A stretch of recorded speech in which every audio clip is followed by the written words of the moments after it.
con 2 diputados de la coalición cívica, Marcela Rodríguez y Adrián Pérez. Intenté, por supuesto, convencerlos, porque ese es nuestro trabajo, claro, ¿no? Obviamente. Intenté convencerlos de que la Argentina necesitaba presupuesto, que cómo podía ser que ellos votaran en contra y votaran además un presupuesto armado por ellos, que es la oposición. Nosotros no podemos gobernar con un presupuesto de la oposición. Tienen que ganar las elecciones para poner su propio presupuesto. Saben todos, absolutamente todos, cuál es la diferencia entre coima y operación política. Lo saben perfectamente. A mí me impresionan varias cosas con esto. Por un lado, el tema de... Uno ve los testimonios de estas diputadas y la verdad que la inconsistencia de la denuncia llama la atención. Llama la atención el montaje del escándalo de la supuesta coima en base a mujeres que dicen que no le ofrecieron nada. Una que dice que supone que le van a ofrecer algo, entonces corta el teléfono por las dudas, digamos, es como una cosa preventiva, y otra que dice que no le ofrecieron nada, no sabe que le ofrecieron. Y esto es el argumento por el cual van a ir a la Comisión de Asuntos Constitucionales a denunciar un supuesto intento de soborno. Por otro lado está lo que hacen realmente los medios con esto, lo que veíamos recién al doctor Nelson Castro, hablando de coimas y no escuchando el relato de la diputada. Es decir, esto es la mejor escuela de Chiche Heblum, que nunca la realidad te impida una buena nota, ¿no? La verdad que es evidentemente eso. Sí. Entonces, pero el gran problema de todo esto, y me parece que sobre esto que se monta esta gran operación, es el descrédito, en definitiva, de la dirigencia política, el descrédito de la política como tal.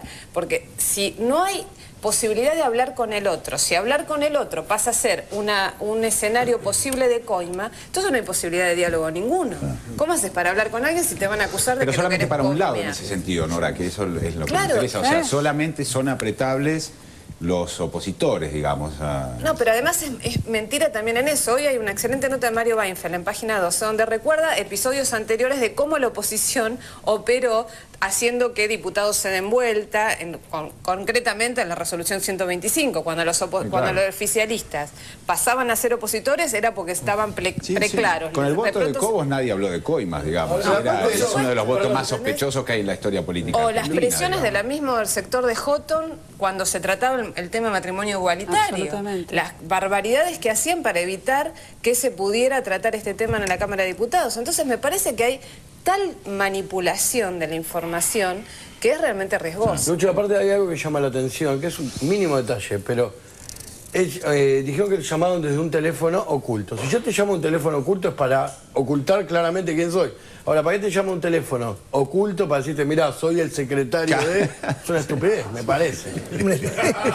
Yo quiero hacer el enfoque institucional del tema, ¿no? La importancia y el rigor técnico de la ley de presupuesto, que me aparece en todo esto como algo falseado, como algo disminuido jerárquicamente, porque la ley de presupuesto es muy compleja. Hay una Oficina Nacional de Presupuesto con técnicos especializados, que es la que la elabora, se los presenta al Poder Ejecutivo, requiere datos de toda la administración pública nacional, centralizada, descentralizada. La ley tiene 100 y pico de artículos, así que esto da una idea de la complejidad de la normativa. Después, a mediados de septiembre, tiene que ser presentado en el Congreso de la Nación, Cámara de Diputados, así lo establece la ley, y aprobado antes del 30 de noviembre. Se está jugando con aquello que es la norma básica del funcionamiento del aparato de Estado, pero con estas implicancias además. Si por una torpeza mayor prosiguiera esta opereta y no se aprobara... Eso quiero preguntar, ¿qué va a pasar? Y si no se aprobara, tendría el Poder Ejecutivo que llamar a extraordinarias, fijar el temario, seguramente con la ley de presupuesto, y si aún así no se aprobara, bueno, seguiríamos entonces con la ley de presupuesto del año 2010, donde las partidas son reasignadas por el jefe de gabinete. Así lo establece la ley 25725. Que todavía cuenta con los famosos estos que se llaman superpoderes. Por lo que quiero concluir con esto, que pensar en la hipótesis de un soborno es en la hipótesis de un delito imposible, porque no tendría ninguna utilidad práctica. Claro. De manera que no tiene sentido gastar un peso en esto. Efectivamente uno quiere que la ley se apruebe porque esto es lo que institucionalmente corresponde, porque nadie puede estar sin presupuesto, ni en una empresa, ni en una actividad profesional o lo que fuere. Entonces, esto es la seriedad. Pero lo otro, en definitiva, no es que revierta en un beneficio para la oposición, revierte en la repetición del presupuesto del 2010 y con una mayor preponderancia de la jefatura de gabinete en la decisión del destino de las partidas. Perdón, no, por eso tituló Nación hoy, el título, van a tener 100.000 pesos, 100.000 millones más para repartir, para indiscriminadamente. Es decir, tal cual lo que acaba de decir Barcesa, del presupuesto. Es decir, que van a tener... O sea que es perfecto lo que acaba de decir, esclarece. Entonces hay una cosa que me gustaría que aclare, porque Carrió en uno de los tapes dice que nosotros le vamos a derogar el presupuesto. Entonces eso también es mentira, no existe bueno, esa derogar lo que no existe. Por eso. Sí, el presupuesto 2010 ya fue aprobado. En todo caso, no habrá aprobación, que me parece remoto, quiero anticipar. Creo que en algún momento último va a haber alguna lucidez política y se va a aprobar el presupuesto y va a ser el gesto mínimo de lucidez, repito, política. Pero vuelvo a decir, no hay un vacío normativo, no hay una situación de anomia. Vamos al presupuesto 2010 con un grado de discrecionalidad, es así, del jefe de gabinete que tendrá que asignar partidas. Y recordemos además que el presupuesto de la Nación es controlado por dos organismos, la Auditoría General de la Nación y la Sindicatura General de la Nación. Y la auditoría está encabezada por un representante de la oposición política, un distinguido profesional como es el doctor Leandro Despuig. Entonces, pensar que hay una situación de riesgo o de corrupción o que las partidas van a volar subterráneamente a destinos impensables es de una ingenuidad o de un carácter ficcional absoluto. Y creo que esto hay que destruirlo, ¿no? ¿Barra? Y pensaba de qué nos defienden estos diputados, a qué ciudadanos están representando, a quién están, de qué presupuesto tan maligno y pernicioso están defendiendo a qué ciudadanos. O sea, Patricia Burrich, Lelita Carrió, ¿qué hacen? ¿Para eso quieren llegar a ser diputados? Me parece delirante. Para pedirle que invente un presupuesto que saben, porque lo explica acá, y todos lo saben, porque laburan de eso, un presupuesto que no existe, que nunca nadie le va a aprobar, que es un absurdo, y gasta energías en eso. Y después, ¿quién puede creer que si Lilita podría, o Pato Burri, podrían llegar a tener los nombres de los coimeros, oficialistas, malditos, podridos, kirchneristas, no van a salir corriendo a dar los nombres? O Nelson Castro, si tiene la fuente y no la va a decir para hacer pelota a un oficialista. No, es un partido, son los boludos para mi país, es el partido de Joto. Me gustaría agregar una cosa. Valores para mi país. Me gustaría agregar algo. La verdad es que es cierto lo que dice el doctor Barzat, es cierto lo que dice Barragán. Uno se pregunta, bueno, entonces, ¿qué están haciendo? ¿No? ¿Qué es lo que están haciendo? A mí me preocupa, porque la verdad es que no son palos en la rueda. Son verdaderos intentos destituyentes. Es muy complicado lo que está sucediendo en la Argentina. Estaba pensando en el tono de Carrió. Es muy complicado. Es muy complejo lo que están haciendo. Es realmente complicado. La presidenta va a seguir gobernando y va a administrar este país porque tiene las herramientas suficientes, y no solo las institucionales, tiene las herramientas suficientes la presidenta para poder seguir administrando este país. Esto es absolutamente así.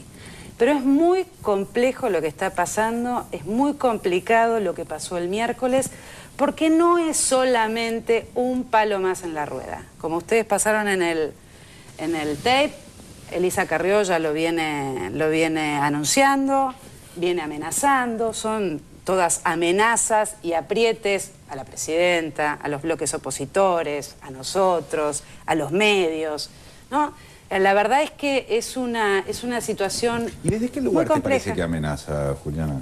¿Desde qué lugar establece una amenaza que también, digamos, quedó demostrado tiene cierta eficacia política? Porque por lo menos en este caso tiene eficacia política, ¿no? Inmediata, digamos. Sí, ¿no? de corto plazo. De corto plazo, porque la verdad es que Carrió tiene una mirada muy cortita. Lo que pasa es que una mirada mezquina y cortita, ¿no? No tienen una mirada a largo plazo, ni tampoco tienen una mirada política, ni tampoco piensan en el país. Si hay algo en lo que no piensan, es en el país. Piensan en sí mismos y no piensan absolutamente en el conjunto de los argentinos y de las argentinas. Con los medios, tienen una estrategia se miran mediática a sí mismos perfecta, y tienen una estrategia cortita que tiene el efecto que tiene, que es el efecto cortito de los medios, de Clarín, de Nación, al día siguiente, la tapa gigante, roja.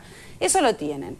Y la tienen. Pero les dura poco, porque obviamente se desbarata absolutamente todo. Carrió lo dijo, y ustedes lo pasaron en ese informe, que ella no iba a la justicia. Le pedía asuntos constitucionales. Es la misma escena de Sadús. En vez de los diputados, en vez de trabajar de diputados y diputadas, para lo que fuimos los que somos votados, trabajamos de fiscales. ¿No? Para ver si, y además entre nosotros ahora, Ahora hay que mirarse entre uno. ¿No? Es una cosa de locos y además es peligroso. Yo te digo, esa mujer es peligrosa. Sí, está algo cierto macartismo también dentro sí, de la por supuesto. Lo que pasa es que es una mujer, sí, yo creo que es una desequilibrada peligrosa, pero no es ella sola. Ella representa en este momento, me parece, a Mañeto. Me parece que cuando amenaza con hacer una denuncia en TN, y no ante la justicia, lo que está diciendo, y además lo que está dejando traslucir, es que es una mujer sin escrúpulos, sin límites y además sin futuro político. Ella lo sabe. No es de Cristina la frase, como salió hoy en los diarios, a matar o morir. Esa frase es de Carrió, forma parte de su visión del mundo, de su estar en el mundo. De su lenguaje, es no el de lenguaje. Cristina. Y además no es casual que haya ese argumento nostálgico y sombrío de la Banelco, que la sociedad tiene un recuerdo inmediato de crisis, de colapso, de no política, de que se vayan todos. Esa remisión al momento en que precisamente el kirchnerismo está agigantando su propuesta, ¿no es cierto?, con las manifestaciones populares que hubo, no es casual, es echar una serpiente en el medio del que la Parlamento. recoge Leuco, esa serpiente, que en la nota de hoy dice, la sola reaparición de la palabra Banelco ya es preocupante. Sí. Vamos. Bueno, vamos a seguir con el tema en este informe, que vamos a ver la contradicción de la diputada Houghton, porque parece que iba a decir quién lo había llamado y después parece que no iba a decir quién lo había llamado. Lo vemos y lo discutimos, dale. La opereta de Clarín, Carrió y afines. La diputada covista Cynthia Houghton desmintió al monopolio. Veíamos en el informe anterior cómo la diputada covista Houghton reconocía que nadie le había ofrecido coimas ni nada en concreto para votar a favor del oficialismo. Yo quiero ser clara, no me ofrecieron plata, no me ofrecieron monto. Sin embargo, el diario Clarín publicaba lo siguiente. Clarín del sábado 13 de noviembre. La diputada Houghton tendría pruebas que mostraría la semana próxima en la Cámara. Houghton dejó trascender que guardó los mensajes de texto que llegaron en la madrugada del jueves desde el oficialismo para presentarlos como prueba en el transcurso de la investigación. Así, revelaría la propuesta y también la persona que la acercó. Pero, una vez más, queda triturada otra mentira del grupo hegemónico. Ayer, la legisladora en cuestión publicaba en su Twitter lo siguiente. Twitter de Cynthia Houghton. Voy el miércoles a la comisión. Ratifico que no daré nombres. La diputada Houghton tendría pruebas que mostraría la semana próxima en la Cámara. Revelaría la propuesta y también la persona que la acercó. Ratifico que no daré nombres. Las inquisidoras entrevistas de TN a los diputados opositores que querían aprobar el presupuesto. Excelente informe de Duro de Domar. Lo primero que queremos saber es si hubo algún motivo por el que usted se ausentara. A ver, el primer motivo que quiero despejar es que yo no he recibido ninguna presión.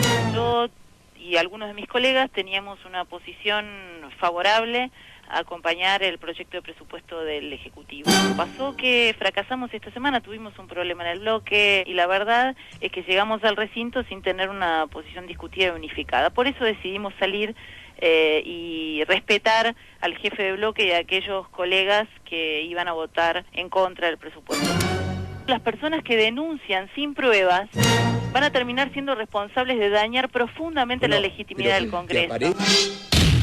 Presten mucha atención al interrogatorio casi policial de algunos periodistas, especialmente de la señal de noticias TN, a los diputados que se ausentaron, ¿no? ¿Por qué usted se retiró de una sesión tan importante? Había aclarado que no entrevistar por mi estado de salud. Entonces, usted se retira porque no se sentía bien. Sí, me retiro por motivos de salud, no tiene nada que ver. Y que están Ustedes- certificados con